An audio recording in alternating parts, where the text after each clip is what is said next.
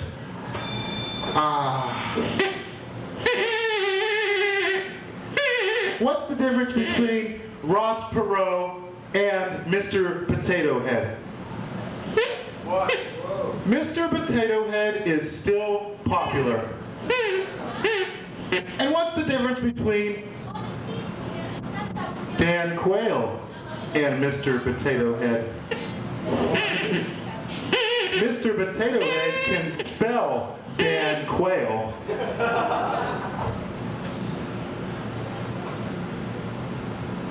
You know, Bill Clinton had the prize-winning hog at the Arkansas State Fair, but they made him put it back in his pants.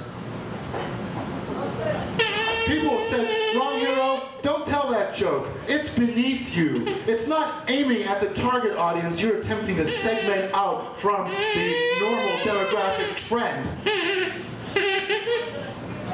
Why is the election held so close to Halloween? Because, like greedy children, the politicians take their masks off after they've brought home the goodies. That's why. People say, wrong hero, you have a bad attitude. And I say, too bad, master.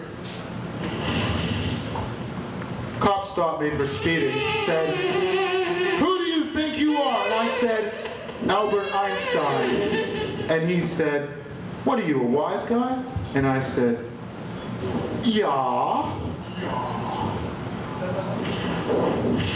Don't you hate going into a bank and trying to cash a check drawn on their bank and they refuse, saying you must have a driver's license and major credit card?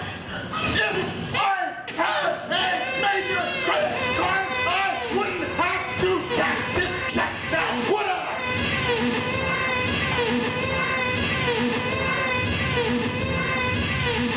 I say, let's not have a war on poverty. Let's have a war on poetry. And let's not have poetry readings. Let's have poverty readings.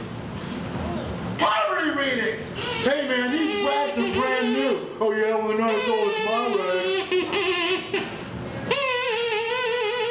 I'm the wrong hero. I am like a robotic bowling ball.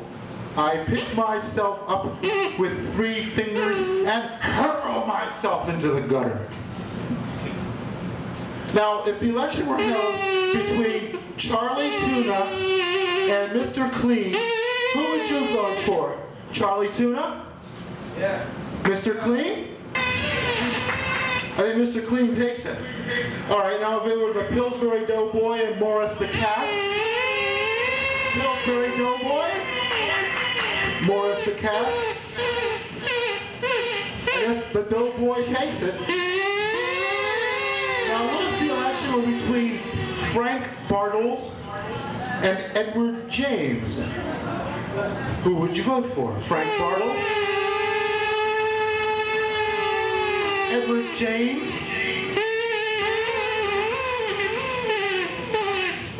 What if the election were held between Ronald McDonald and the Keebler Elves? Who would you vote for? Ronald McDonald? He already runs the world. Or at least the parts with rainforests in them.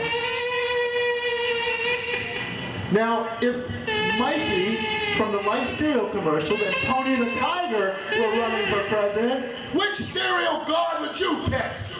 Mikey? Because he'll swallow anything.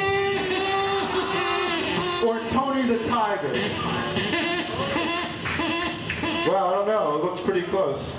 Now, if the election were held today, it would be November. And if it were November, and the Snuggles Bear was running against the California Raisins, who would you be forced to pick?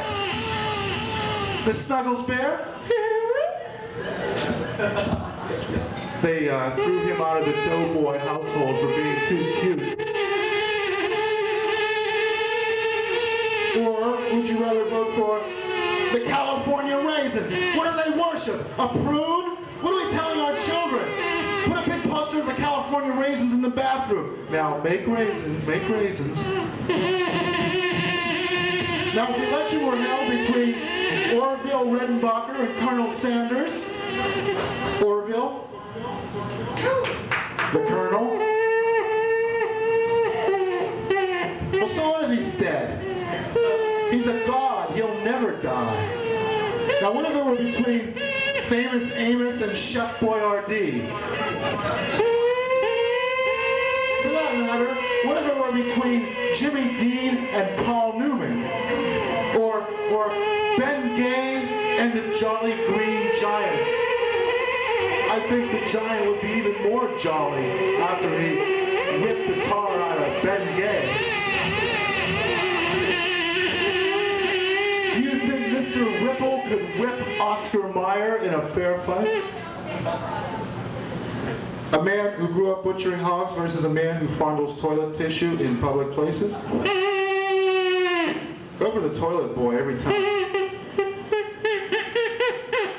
This is about the rock stars that I hate. When my children ask me, Daddy, what was the Jimi Hendrix experience? I'll say, wearing a bandana impregnated with LSD around your head in 103-degree weather while playing the national anthem through a distortion pedal. And if my children say, do you like Van Morrison? Then I'll say, yes, I'm occasionally myself in the world. I like this Irish swiddly dub twiddly-dee fifes and bagpipe music. Sure. And if they ask me if I ever listened to Born to Run by Bruce Springsteen, born to run around, bragging about how great he is and ranting, and then repenting in Rolling Stone. That's what he was born to do. And Elvis Costello. Buddy Holly, with all the conscience leached out. The Pretenders? Yes. Television? Preferable. The Talking Heads, Fear of Music? I'd be afraid of music too if my voice sounded like a strangulated, castrated chicken! Well, now I'm going to report on the results from the 50 states and the United States territories and municipalities concerning the Wrong Heroes election.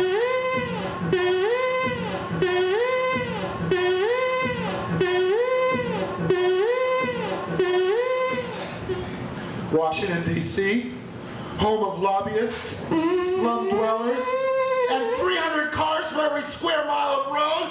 So, if you laid every car in the end, you'd be talking about normal traffic conditions. Casts none of its votes for the wrong hero. Puerto Rico, where you can be mugged by people who you can't thank for sparing your life, casts none of its votes for the wrong hero. Guam, the island too tiny to worry about, nor can anybody find it, casts none of its votes for the wrong hero. Wyoming, land of cattle, uranium, strip mining, and 1 ICBM per resident, and whose state motto is, don't mess with me, casts none of its votes for the wrong hero. Wisconsin, land of badgers, cheese, cheap beer, and people named Lars, casts none of its votes for the wrong hero. Washington, the great state of creepy unsolved murders, trees, apples, and aluminum, casts none of its votes for the wrong hero. West Virginia, a country and western ghetto with segregated facilities for whitewater rafting and unsegregated facilities for black lung disease and kerosene lamps and people who think dust is a snack food and think the Emerald City is Pittsburgh casts none of its votes for the wrong hero. Virginia, land of presidents with powdered wigs and wooden teeth who throw silver dollars across the Potomac, which is so choked with filth that the flounders have eyes on two sides of their head, casts none of its votes for the wrong hero. Okay, once again, before we continue, it's time for a ska break.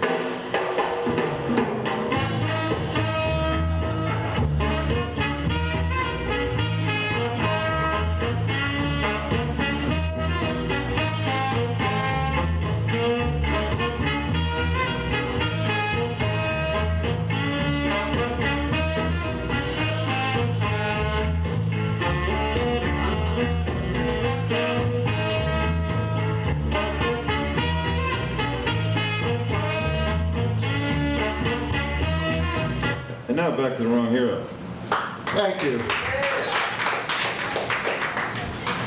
Utah, land of Mormons, chewing gum, boring roads, and dangerous, exciting Salt Lake City, cast none of its votes for the wrong hero.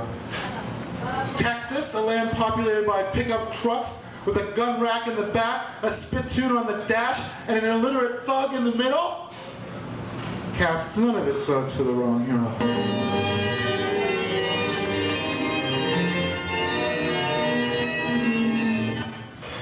Thank you.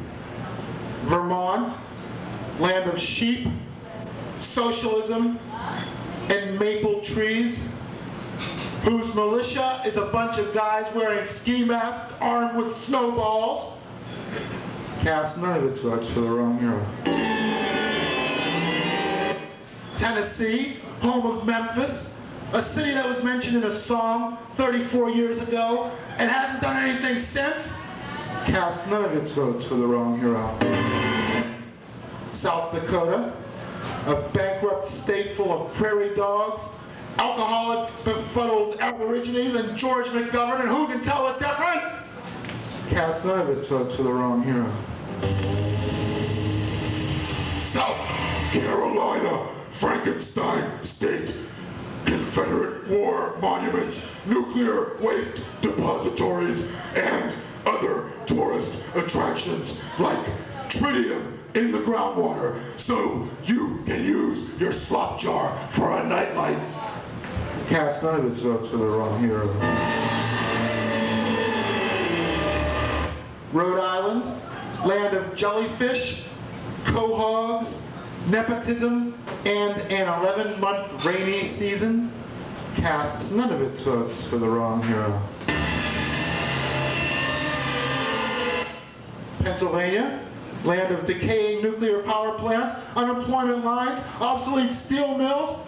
In other words, like Russia, only with vodka instead of Boilermakers, or maybe it's the other way around, I don't know, because I just came from there. Cast none of its votes for the wrong hero. Now, is there anybody here from Oregon?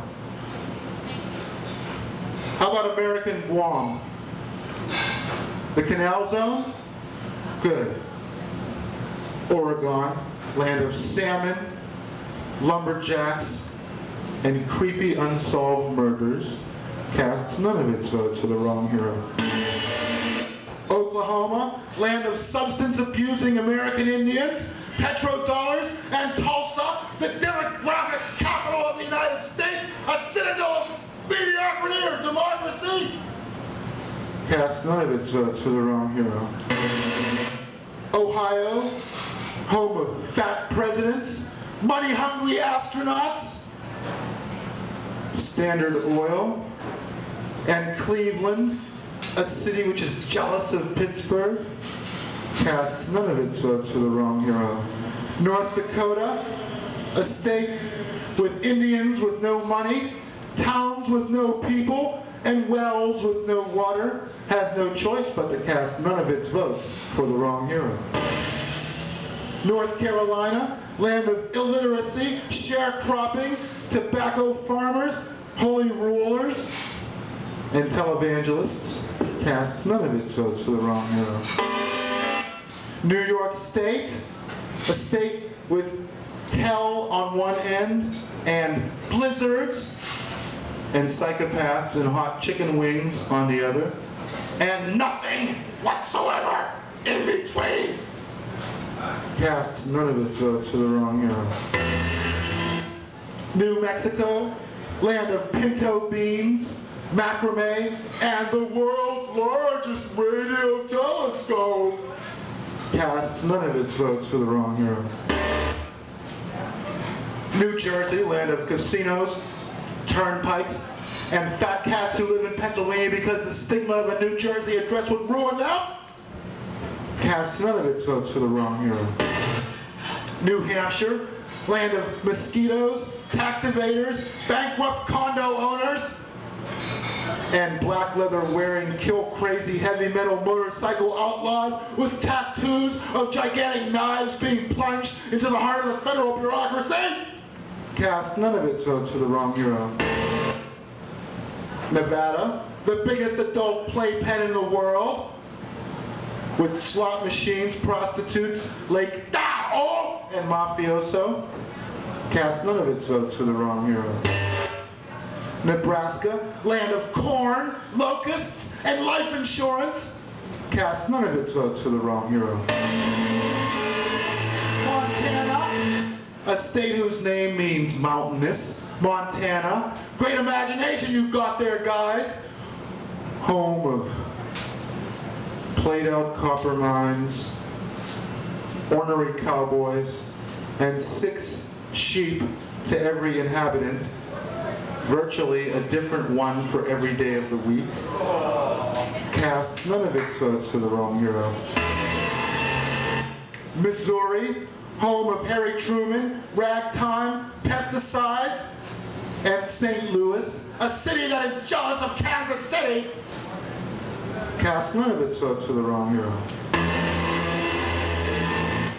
Mississippi, land of magnolia blossoms, cotton, and where if the Olympics had drunk driving as an event, Mississippi would take all the medals home, cast none of its votes for the wrong hero. Minnesota, land of frostbite, subarctic lumber villages, Bob Dylan, Walter Mondale, who looks like Hardy Har Har from the old Lippy the Lion show, and all the doormen there are made of snow, casts none of its votes for the wrong hero. Michigan, and a mosquito-infested backwater whose main city sets fire to itself every Halloween, with Depression-era unemployment, bankrupt automobile corporations, bankrupt spiritually and physically, cast none of its votes for the wrong hero. And Massachusetts, home of cranberry-flavored corn syrup, illiterate ward healers, and the Kennedys, literate ward healers, cast none of its votes for the wrong hero. Maryland, home of Spiro Agnew, H.L. Mencken, Ernie Kovacs, and people who smash crabs with wooden mallets, cast none of its votes for the wrong hero. Maine, great state of bears, lumber, moose, sawmills, and dipsomaniacal French-Canadian truck farmers with missing fingers, cast none of its votes for the wrong hero. Louisiana, land of oil refineries, venereal disease, Cajuns, sweet potatoes, and outdoor puking, cast none of its votes for the wrong hero. Kentucky, land of great names like the Hatfields and the McCoys, and great conditions and traditions like the Kentucky Derby and bluegrass music and 4 a.m. happy hours, and a state full of dysfunctional 6th-generation hippies who all have one giant eye growing in the middle of their head from inbreeding, and they make great cameramen and sharpshooters, cast none of its votes for the wrong hero. Kansas, the state of prairies, wheat, and tornadoes, and Iowa, the land of potatoes, neo-Nazis, and zinc, both cast none of their votes for the wrong hero. Indiana, land of corn, basketball, race car accidents, the Ku Klux Klan, and Dan Quayle. Do I see a connection here? Casts none of its votes from the wrong hero. And they stole the Colts from Baltimore. Illinois, land of chickens, hogs, sheep, cows, voters, voting graveyards, homicidal clowns, municipal corruption, and people who are all from somewhere else and wish they were back there. Cast none of its votes for the wrong hero. Idaho, land of played-out silver mines, forest fires, concentration camps, alfalfa, and Mormons, and remind me to take my honeymoon there. Cast none of its votes for the wrong hero. The great state of Hawaii, land of luau's, pineapples, psychotic security guards, volcanoes, and marijuana so potent that the alphabet there only has 12 letters. Casts none of its votes for the wrong hero. Because they forgot. Georgia, land of boiled peanuts, chain gangs, clay eaters, and attractive slums with laundromats painted white because you wouldn't want a black agitator in your washing machine, now would you? Cast none of its votes for the wrong hero. Florida, home of the Fountain of Youth, and incredibly ancient people. How do you figure that? A land where you can snort $20 bills and go to Disney World. What else do you need? Need I say more? Casts none of its votes for the wrong hero. Delaware, God's esophagus. Casts none of its votes for the wrong hero.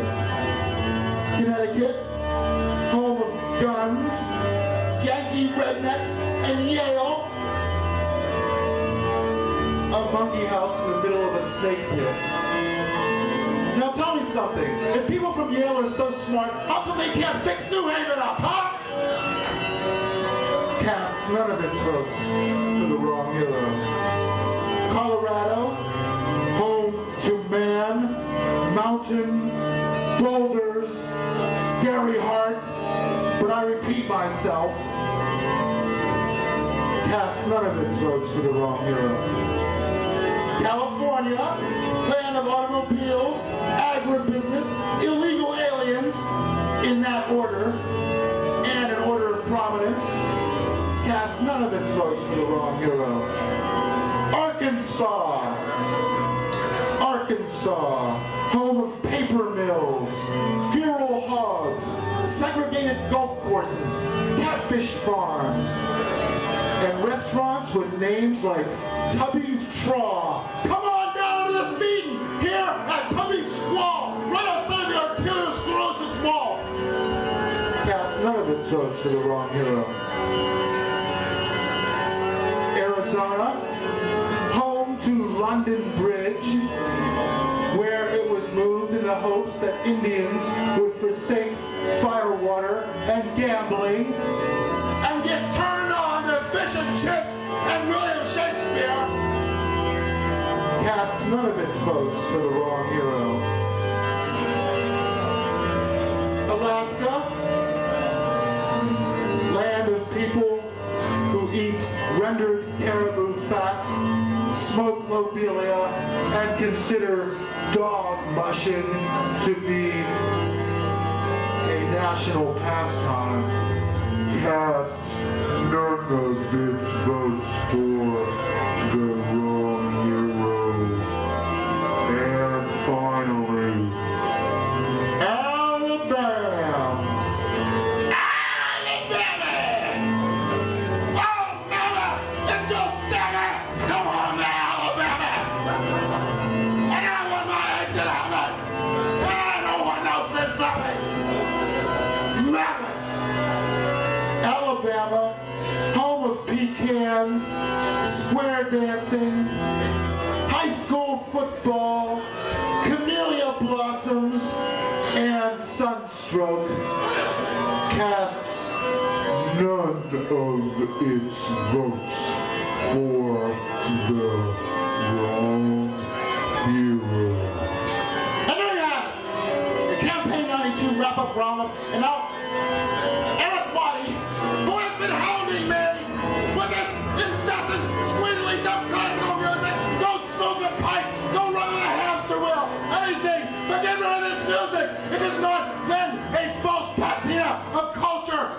presentation. It is merely a nuisance and a not. Thank you.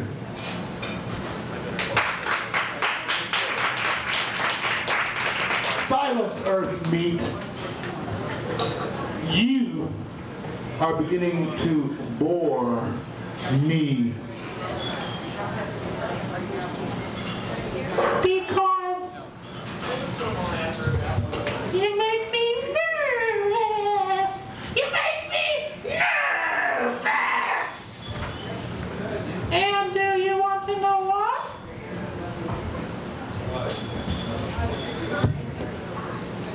Because you're evil. You're evil.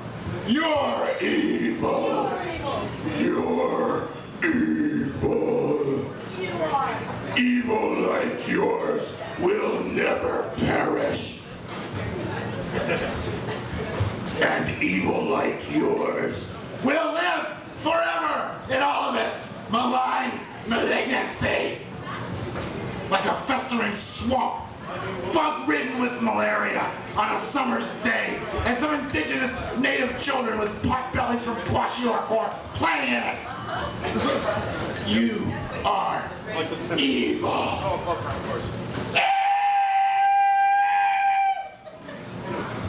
Wrong.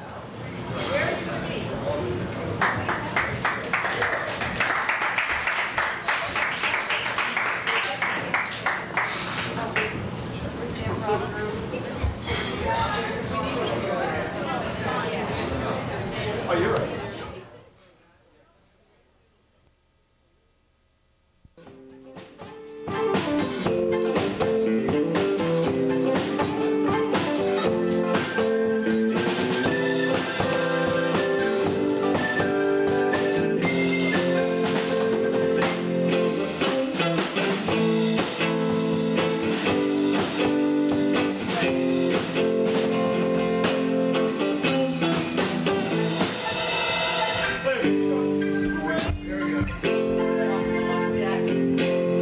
Ladies and gentlemen, like the spike. You know, some people ask me, Wrong Hero, are you a candidate for President of the United States? And I say to them,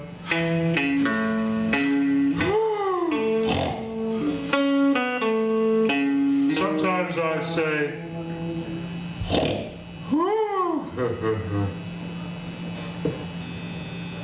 yes, I am a presidential candidate, and my plea to you is THEWRONGHERO. Don't write me in. Good. The rats are leaving Washington, D.C. in droves, so you know that the Bush administration is a sinking ship. Their Xerox machines are so hot from Xeroxing resumes that you can fry an egg on them down in Washington, D.C. If this election were a basketball game, I'd be turning off the set. 17 points down, forget it, they'll never come back. It's the end of the fourth quarter. We might as well just say, forget it. You know, it's so bad that crazy people in insane asylums no longer dress like George Bush. Now they dress like Bill Clinton, you know, with the dyed hair and this ridiculous pompadour. President Sugar Bear. And who's going to pay for the $9 billion that George Bush spread around in certain key states 1 month before the election in order to bribe the voters into voting for him again? That miserable... Well, we got a $400 billion debt. Let's just throw away another $9 billion. Hey, what the hell? It's only money. It's not coming out of my pocket. And besides, I might be able to pull them into voting in for a second term. I'll tell you what, though. The Kurdish tribes have just expressed their support for Bill Clinton. Just in case you're interested. And you know Atros Perot? He looks like Wendell Wilkie with big ears. What about Billy Jack? Billy Jack is the man who got Perot back into the race. Yes, Perot met with his highest strategic counselor, Tom McLaughlin of the acclaimed Billy Jack series. Well, what do you think, Tom? Cuckoo, cuckoo! Should I get back into the race or what? I don't know, Ross. Maybe you should, and maybe you shouldn't. Well, that settles it. I won't get in. No, I will get in. I won't get in. Well, just wait till December when all the banks fail. Then you'll be laughing. Laughing all the way to the bank. Because they'll replace them with comedy clubs. That's right, The Vault, appearing now, Rodney Dangerfield. You know, while Rodney tokes up in the vault, we'll have some music. Our supermarkets are now becoming inner city safe houses. Purity Supreme is the only place in all of Central Square, besides this place, where if a gang is chasing you, you can run in there and then escape out the back door. This is very useful information. And maybe duck into the Central Square Public Library and then go out the front door, you know, the Pearl Street side door of that. And then you duck into that little Italian market and you go out through the, where the butcher stands, the back door there. You got a little Italian market right down there on Pearl Street past the laundromat. Sure you do. You all live around here. You've all gotten lost around here. You all walked around here. You know what I'm talking about. Anyway. I say don't vote for Bill Clinton because his vice president is a robot. And don't vote for George Bush because his vice president is a dum-dum bullet. And what we need is a smart bomb. And don't vote for H. Ross Perot because his vice president, every time he comes on the screen, you expect to hear Led Zeppelin going, I'm dazed and confused. The nice Admiral Stockdale. You know, every time he comes on in the debates now, they're going to play his signature theme. I don't know why I'm in the race. I don't even know why I'm here. In fact, that's a pretty good question. Why is anybody here? Is there a band here? Yeah, there's a band here. We're getting to that. Good. Because, you know, I'm using this time Is Christmas coming? to address myself to the forgotten American. They come from all walks of life, and they all belong in the Wrong Heroes Brown Party, which is the evil opposite of the Green Party. Yes, people from all walks of life. Ombudsmen, safecrackers, people who check for leaks in latex gloves, donkey show performers. Yes, even abortionists belong in this big tent of the Brown Party. Now, I'm not trying to hypnotize you into voting for me, but THEWRONGHERO, don't write me in. I'm the wrong hero, and I say, free all the political prisoners so they can vote for me. I'm the wrong hero and I say, destroy the planet so there's no more jobs. I'm the wrong hero and I say, I won't dignify that comment with a question. I'm the wrong hero and I say, there ain't no flies on me. Okay, maybe one or two, but that doesn't mean you have to leave the room every time you see me. I'm the wrong hero. And I say, I have an infallible consciousness of my supreme greatness, knock on wood. I'm the wrong hero. And I have the weight of the world on my shoulders. This is one of the typical working men that are going to be part of my new Brown Party coalition. This is my vice presidential candidate. He doesn't know why he's in the race. In fact, I don't even know his name. I'm not even sure he's 35. Are you 35, sir? You're not 35? 34 and a half. You're 34 and a half? When's your birthday? Quick, the fate of the nation hangs on this. I'm like Jerry Garcia. Oh, were you born January 2nd by any chance? Because that's going to be the 3rd. I was born on the 2nd. What could be better? A president born on the 2nd, vice president born on the 3rd, and the Speaker of the House will be born on the 4th, and the President pro tem, the Senate, will be born on the 5th, and the Secretary of State will be born on January 6th, and the Secretary of Defense will be born on January 7th, and the Secretary of Agriculture will be born on January 14th. I just want bombs. Oh, okay. He wants to drop bombs on Antarctica so the penguins can fly for the very first time. Well, I'm the wrong hero, and in concluding my speech for the United States presidency, I'd like to say that I have the weight of the world on my shoulder, and my head is completely crushed as a result. I'm the wrong hero, and I say that I was born under a lucky star, and it felt so good when they pried it off of me. I'm the wrong hero, and I say, I asked the man in the street a question, but he couldn't speak because he had been completely crushed by oncoming automobiles. I'm the wrong hero. Don't write me in. And if anybody asks you if the wrong hero is running for president, remember to say, huh?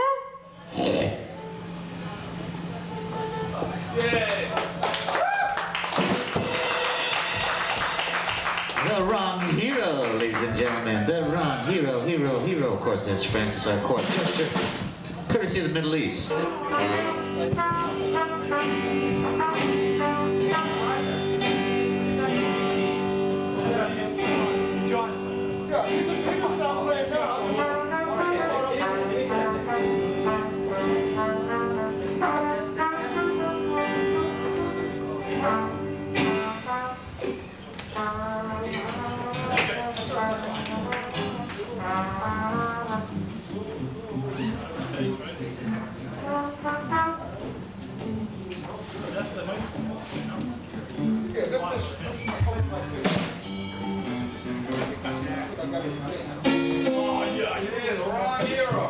Greetings, savages.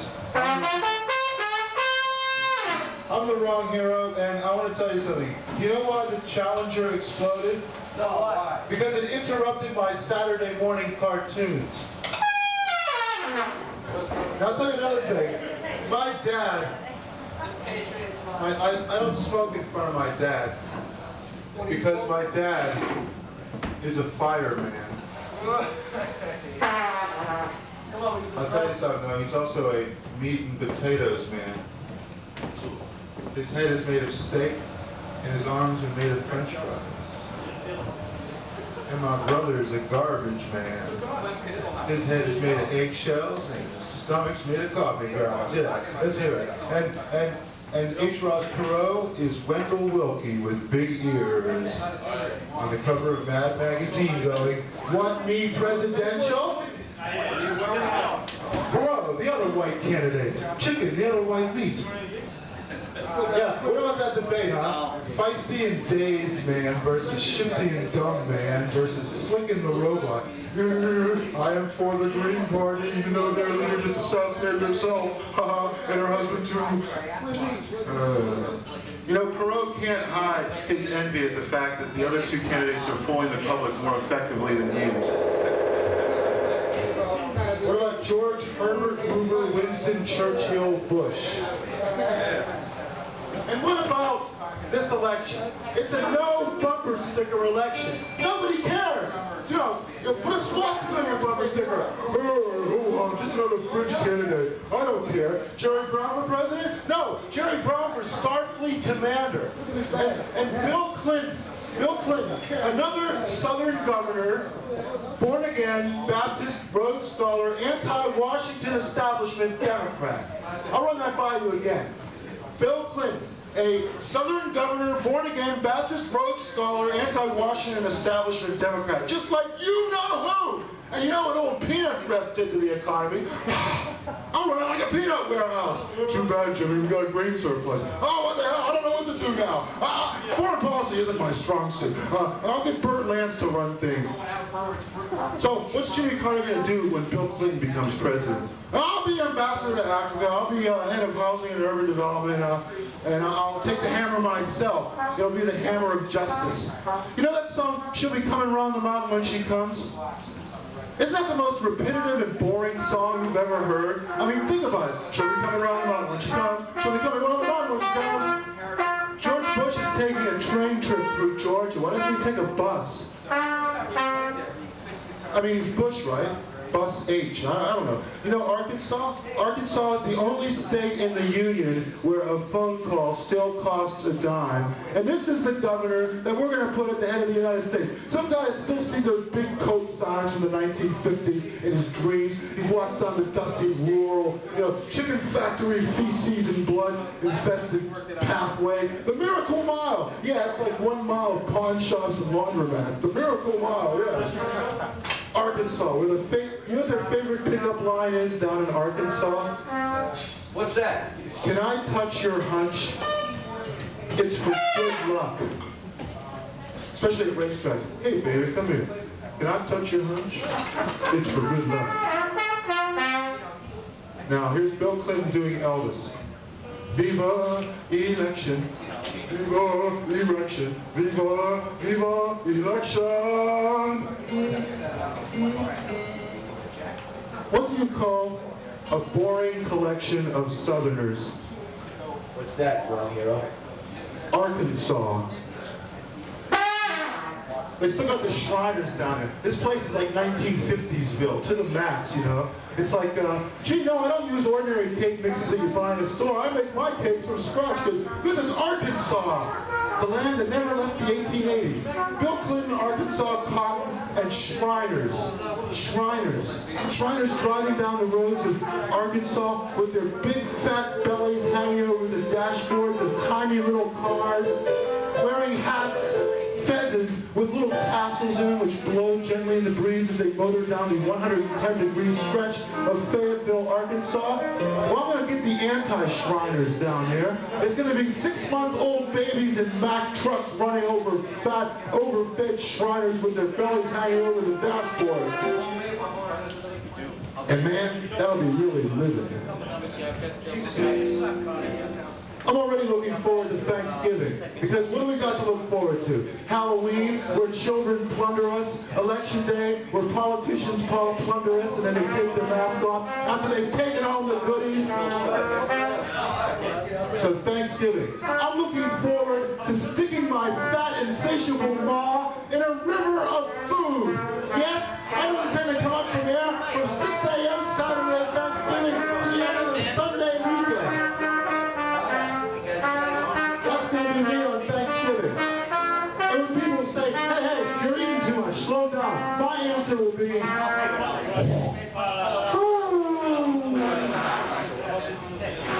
That's a great pickup line down in Arkansas, too. Hey, baby, can I buy you a drink?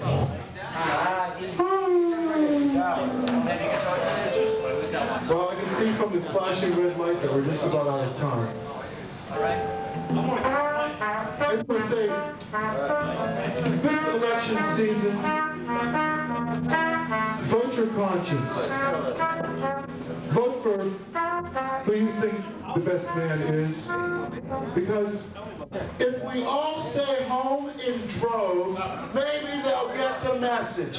What if they gave an election and nobody bothered to vote? So that's my message to the voters, a totally nihilistic message. I'm stretching, I'm trying to get really important and big by stretching my personality out. So obviously nihilism is a big stretch for me, right? So I'm saying, don't vote at all. In fact, turn on the gas, stay at home, do anything, sit in a carbon monoxide haze and watch election coverage on television, but don't vote, don't do anything, turn off the electricity, sell your possessions, move to Newfoundland, and maybe if you're lucky, there'll be an independent country, and you'll have decent, reliable government for a while, even if it is a bunch of smelly fishermen with gigantic cuts in their hands from ripping hooks out of fish's mouths all day. You'll have a government, goddammit, a government!